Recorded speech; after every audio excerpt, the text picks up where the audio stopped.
Hi, I'm Francina, I'm Jackie. and welcome to the Rest, Love, and Justice podcast. This podcast is an inquiry into whether rest and love and justice can produce transformative social change. The dominant narrative is this overwork and this glorification of it, especially in the justice space. And here, we're going to question that notion. Come sit with us as we meet our collective humanity and share stories around rest, love, and justice. It is our hope to create a shift that enables us to recognize that racial justice work is a human issue. It affects us all. Hi, everyone. Welcome again to the Rest, Love, and Justice podcast. And as you can see, we're on a different platform. I am your host, Francina, with my favorite host, Jackie Gao. Hi, everyone. Welcome. And we have the incredible honor of having my brother, an extraordinary human who does so many wonderful things that I can't list them all. So I'm going to have him do his own introduction. Give it up for Rome. Hi, everybody. How's everybody doing? Everybody doing good? Yes, my name is Rome Allen. I am a videographer. I actually met Francina in Morocco doing some film work for Lady Dork, Dr. Sanaa Jaman. I also am currently living in Orlando, but I am from Atlanta native. I'm a frequent traveler. I'm also a skater. It's my hobby. I'm a yoga practitioner, and I'm also a tea lover, which Francina found out in Morocco. Yes, he'd be like, "What you drinking? Give me some of that in my cup." Exactly. Let me taste that. Let me see what you got over there. Yeah. The last tea you had, oh my God. She knows her tea. Yes, do. Yes, she does. Yes, she does. Thank you. Thank you for your introduction and telling us all the amazing things that you do. And we are going to jump right in because, we talk about all things rest, love, and justice. So we're going to start with, give us your story. Tell us a little bit about you and tell us about your story around rest. Well, I would say rest is a premium for me. With the type of life that I live, I have to actually kind of schedule time for me to rest. In times where I don't have time to actually schedule it, I just pass out. My mind is for me, rest is more so allowing my mind to rest more so than my body, because my mind is constantly going 24/7. I'm a creative. So even when my body is actually at rest, my mind is constantly thinking about something else to do and something like, it's like, put me to work. Please put me to work. If you don't put me to work, I'm not going to shut up. So, so please give your body something to do so my mind can stop and actually, kind of rest for a minute. So for me, rest is more so of a mental thing than more of a physical thing. Okay. And who taught you to do that? Like, what is the story behind you getting to the place now where you rest like that? Like, was it modeled for you growing up? Did you feel like your family rested? Did you, where did you learn that rest was a priority that needed to be scheduled the way that you do now? Well, I would say particularly just growing up in a Southern home, just Southern upbringing, hospitality-wise, rest was just based around school. Go up, get up, go to school, go from 7 o'clock in the morning, 3 in the afternoon. You come home, do your homework, and then you go to bed about 8, 9 o'clock. And even when you're still in the bed, you're still not really asleep, but that's considered rest. So as I got older and actually had more freedom in becoming a man myself, just trying to stick to that schedule and realizing that that's not what my body wanted. It's constantly, again, being a creative mind. It wanted to be up like 3, 4 o'clock in the morning is when I had some of my greatest ideas. Prior to being a videographer, I did music. So again, my hottest lines, as some rappers or some writers would say, came at 3 o'clock in the morning, burn that midnight oil. Yeah. And we would consider that as something that that's that conversation with the man upstairs. And really just connecting with him to write down those hot lines. Like, God giving me hot lines. It's like, I gotta write them down. Like, I can't let these. I can't rest on these. Yes. But as I stepped away from from that part of my life and close that chapter, stepping into the yoga scene, into the yoga community, I realized that actually easing my mind, gave me more. What's the word I'm looking for? Actually gave me more energy to actually create more. So with me actually practicing stillness, creating, actually practicing presence within my body, within my mind, and as we all know, yoga is actually connecting mind and body. So as that connection, formulated within me and just pouring it outwards, I created a whole event called Movement Art Experience, which incorporated yoga, art, and holistic health.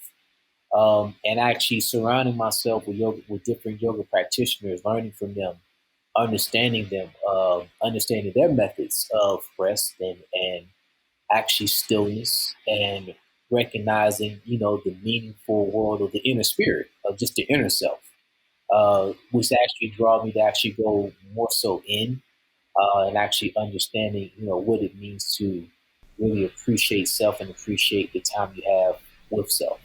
I love that. And I appreciate just that, I guess, wisdom that you can create your own rhythm with rest. Like it might be at 2 a.m. or 3 a.m., especially for the artists and creative people, like that it doesn't have to look like this person over there, how they rest. Right. So I love that. That's a really nice nugget of wisdom. And our next question, kind of maybe you already talked a little bit about self, but what's your story around love for yourself and also for your community? We're going deep. We're going deep. Yeah, let's go deep. Let's go deep. Francina knows we can go deep. We didn't get a chance to really go deep, but I can go deep. So let's take a deep dive, right? um, wow, that's a great question. So when I think about love and love for self, I first thought that comes to mind is you can only love somebody as much as you love yourself, right? Mm-mm-mm. Say that again And for the people in the back. and that, but to be honest, saying that now is still a journey for me, because I'm still learning how to love myself, and how to understand how to love myself and what is love to me, so I can convey that to someone that is actually a mirror of me. Even saying in itself, a mirror of me, I had to learn that a person that is becoming my partner, becoming my companion, and a part of my life is a mirror of me. Even as we're having this conversation now, we're still reflections of one another, because here we are in this time frame that connects us to a memory that we will have and that we will cherish, depending on how we treat one another in this moment. You know what I mean? So in that in itself is love. And I can only treat you as I treat myself, and I treat myself with respect. So I would love to treat somebody else that same respect and have that given back in return. The law of reciprocity, and just giving that reciprocal energy to one another. So when I think about the community, um, my thing is if I'm able to give to the community, I will. And I found myself in times like early in my life where I was exhausting myself giving to the community, not realizing that I was pouring from an empty cup, or a halfway cup. So I would say about 2019. I was about 4 or 5 years into moving out experience, and I realized that I have no more ideas. I'm like, I want to scale, but I'm not. I don't know what to do next, and I'm drained, like mentally drained.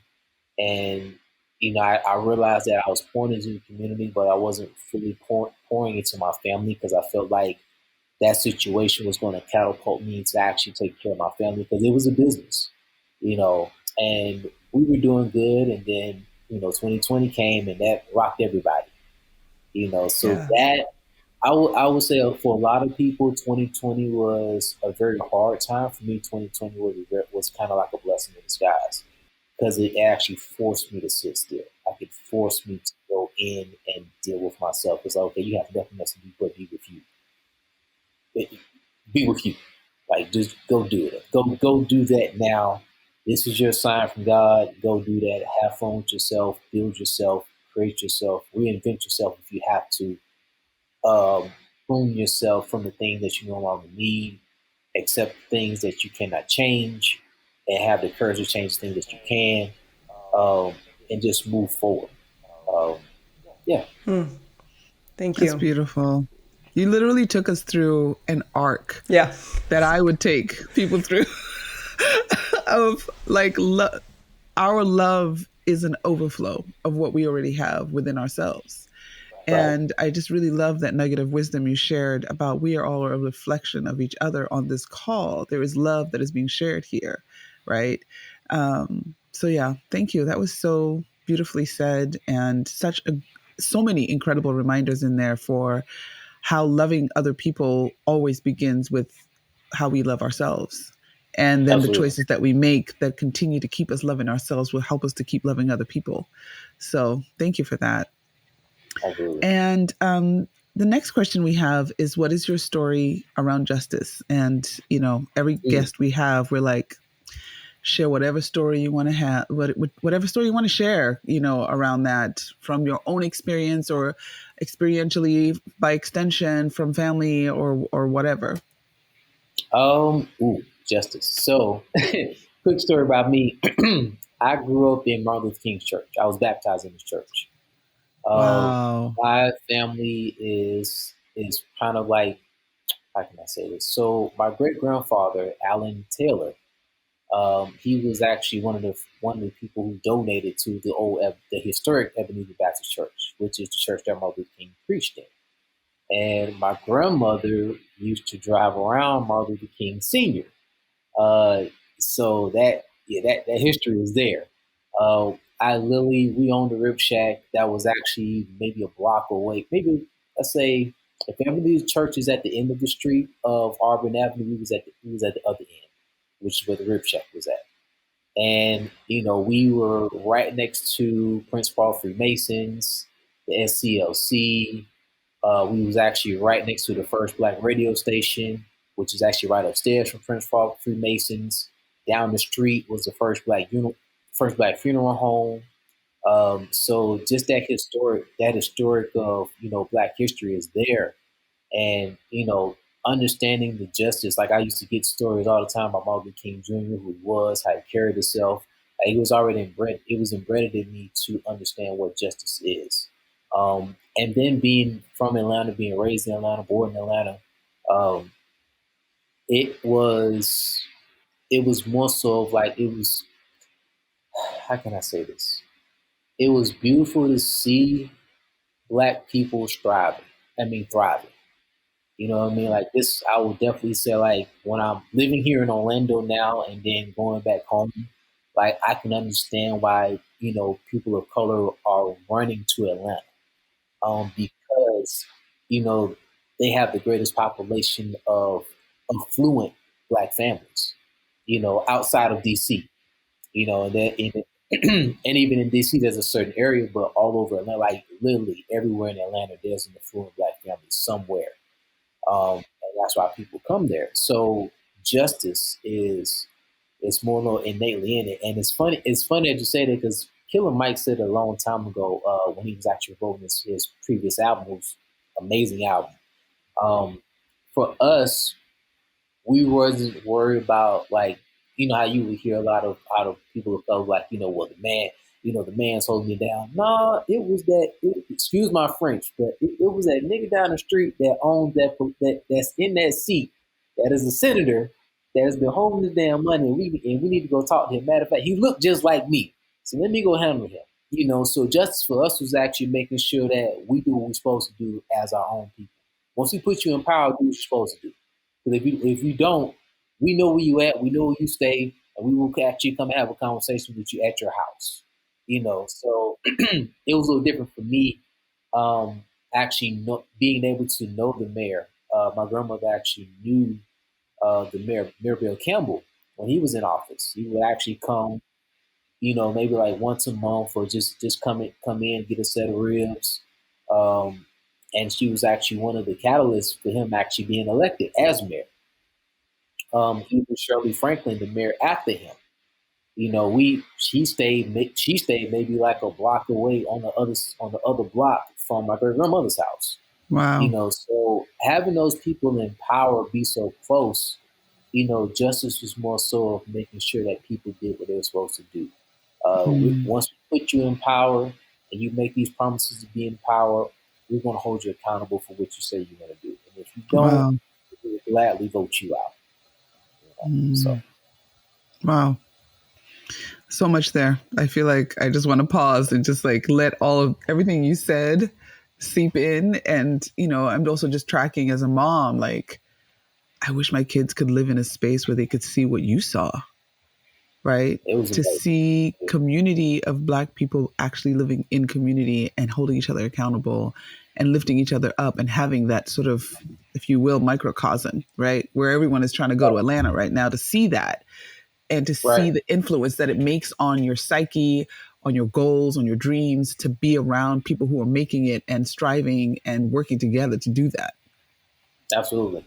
Absolutely. Yeah, Yeah, it's and beautiful. go ahead, Rom. Sorry. No. Go ahead. Go ahead. I, Please, I was please. just gonna say, like, I love that, like, living democracy too. What you're describing, like, even though Mhm. we do know the systems are fucked, really, but like that there was a Right. accountability within your community to be like, nope, you're not doing that, and like you were. It sounds like even face to face, like if you're doing someone else's bidding, like you're going to be out soon. So I like how it just felt like the democracy just felt really live, or accountability, I'll say. But Right. accountability in your Exactly. community was like a living thing that happened daily or weekly, getting food, sharing food together. Yeah, I really appreciate that story. Yeah, people in Atlanta don't play. They don't play. They don't play. They will people that I and the funny part about it, like people say there's an old Atlanta, and new Atlanta, which is very true. Um, but old Atlanta, they do not play. And it's a lot of people. I don't think we really understand the history of Atlanta. And if you people actually just did a deep dive on what Atlanta was before it is now, they will understand that what Atlanta was is the foundation of what Atlanta is now. Because there was a lot of affluent Black families in the 60s, 50s, 40s. They just on the other side of the track. Like if you go to Atlanta now and you're in downtown, like Auburn Avenue was like between Auburn Avenue and I want to say Lucky Street, if I'm not mistaken. Um, right where Lucky Street and Auburn Avenue, that was our Mason Dixie line. So once you passed over Auburn Avenue, you know you was on the black side. When you got to Lucky Street, you know you was on the white side. You know what I'm saying? And Auburn Avenue was probably one of the most affluent streets in America for almost like 30 years, if I'm not mistaken. But it was definitely a fluent family. Now, things have actually kind of shut down now. It's more of like a historical area where people kind of walk down the street and actually see, the first Black radio station, Prince Paul Freemasons, the first Black funeral home, Ebenezer Baptist Church. The original Ebenezer Baptist Church is actually now a museum. And I actually went there. It was for me when I went back a couple of years ago. It was like nostalgia. Like, yo, I used to sit in these pews. Right, right. I used to literally sit in these pews, and now it's like a historical area. Yeah. Like even when I was a child, I was like maybe 6 or 7 years old. I was actually um, elected to speak in front of the entire congregation on Sunday, and they said I did good. I messed up maybe I one bet you time. did. Hey, I bet you did. I want to see a clip of this. I want to see Hey, if I can find it, if I can find that Rome in the VHS, in the in the pulpit. if I can find that VHS, I would definitely let you see it because I can't even find it myself. Yeah. Mm. Yeah. I actually had a follow up question, and you may or may not have the answer to this, but I feel warm and fuzzy inside just hearing you talk about this space that you grew up in. And the question for me arose when you said, like, the one street on this side was the white side. And I wondered, how did the people in your life, how did you growing up there shield yourself? Because do white people ever come to where you guys were? Did they leave you guys alone? Well, Was it just sort of this thing like, oh, you don't cross that street? What happened if you cross the street? Did they let you live in your cosm? I Sort of think that free. I think the thing is, and that's a great question. When I was talking to my grandmother about it, Um, it was more so of like, even though it was segregated, it was still an understanding. We get that, okay, that's your side, that's our side, but we still can do business because y'all making money.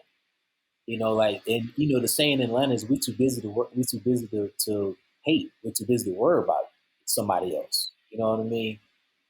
So for us, as just the people as a whole, I think that's why Atlanta is the way it is now. It's like, Atlanta's, our crest is actually the Phoenix, which is, we rise from the ashes. And, with that being said, like, I would say probably like Atlanta is it's very different. Because, and a lot of people say, like, once you leave Atlanta, we always tell you survive the encounter. Because everything outside of Atlanta is you're still Georgia. You're still it is a Democratic state, but Right. outside of Atlanta, it's very Republican. Right. So we definitely tell you survive the encounter. Um, but even with that being said, like, Atlanta is a very unique. That's the word I was looking for. Very unique area, um, where people of really of any race and color can actually come in and be successful as long as you're actually showing love.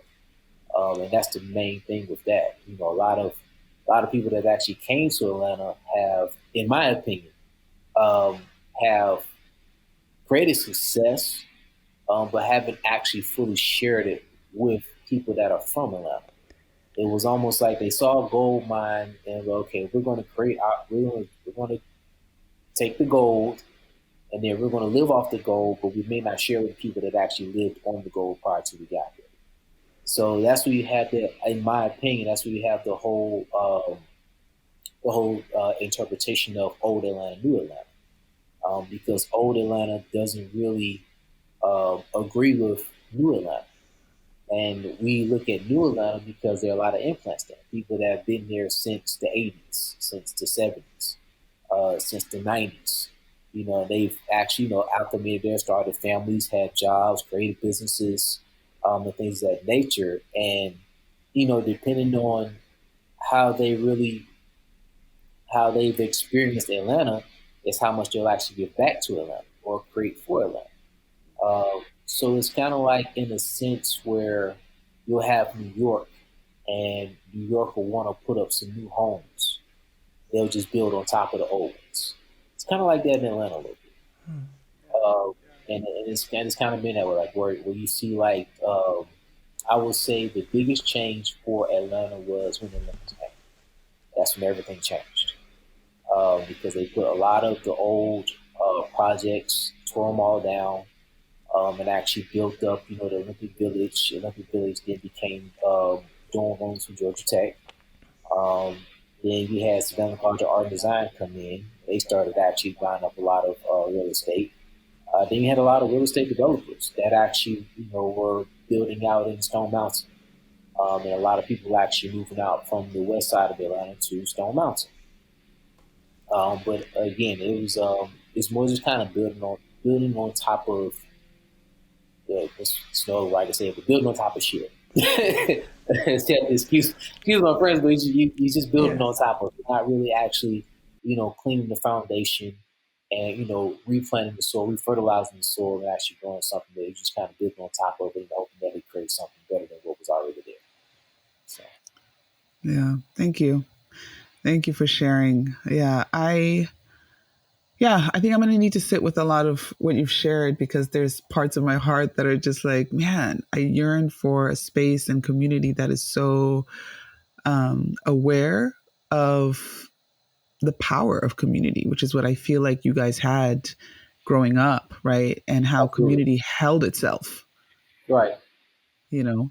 Absolutely. Um, and then also when you talk about the new Atlanta, and Hmm. there are a lot of thoughts going through my brain about like what's infiltrated the new Atlanta for it to not be what old Atlanta was. Like, are they still thinking about the community at that point, or is it a me first? I don't know.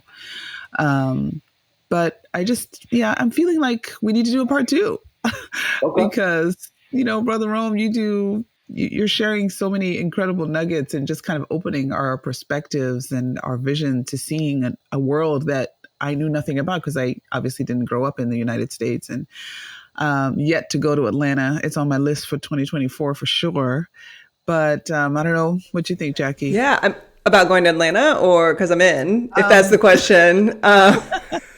I've never been too, and I was just reflecting, like, my parents are from Canada too. Like, Francine and I are both immigrants to this country. Even though we've lived here for a while, there's still like kind of this part of history that I really appreciate you offer, that especially being the Pacific Northwest, growing up there, like being geographically far from the South. So I just really appreciate the perspective, sharing about Atlanta. I'm definitely inspired. I would definitely. A lot of people say like it's a difference being from the South and being from whether you're North Side or whether you're from the Northwest. It is a difference. When you go across that, we call it the Bible Belt. Once you pass over, I would say Tennessee, North Carolina, and start coming down towards Mississippi, Alabama, South Carolina, North Carolina, Georgia, Florida. There's a difference, and you can feel it. It's very heavy in regards to that. And I noticed it as well. Like even when I'm like I was speaking early before we actually started recording. Like when we went to the first time I went to Bali with Sanaa, and when I came back, like I can feel the weight of the United States. It's the moment I touched back on the soil. It was like an immediate, back, like, can I get back on the plane? I just want to go back. I just want to go back. I just want to go back. And it feels that way. Like I even felt that way coming back from Morocco. Anytime I leave the country and going to a place of light and a place of where people are just grateful for what they have, from Bali to Morocco to Costa Rica. People are just very grateful for what they have. They make do with what they have, and having materialistic things it's a plus, but it's not the all.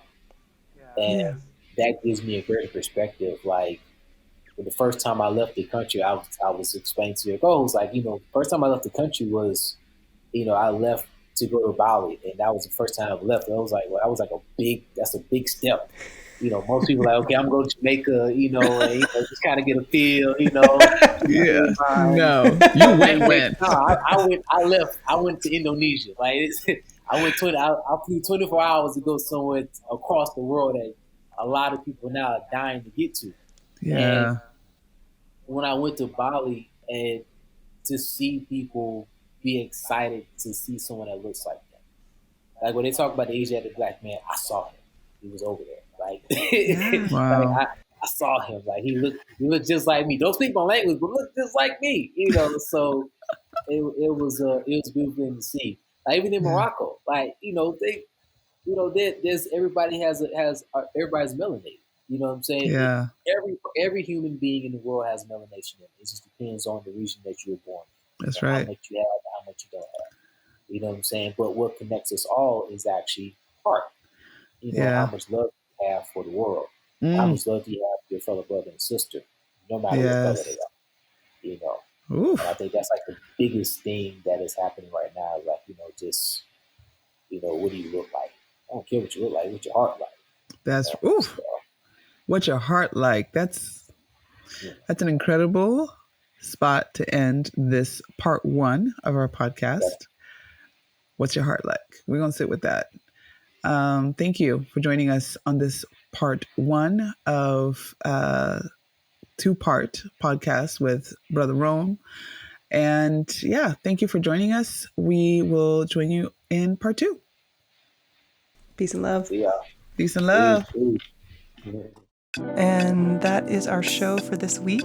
This episode was produced by The City Music. As for me, I'm Jackie Gao, and thanks to my co-host, Francine Call. Will you move through this week embodying rest, love, and justice in ways that are meaningful to you and your community? Thanks for joining us today. Peace and love.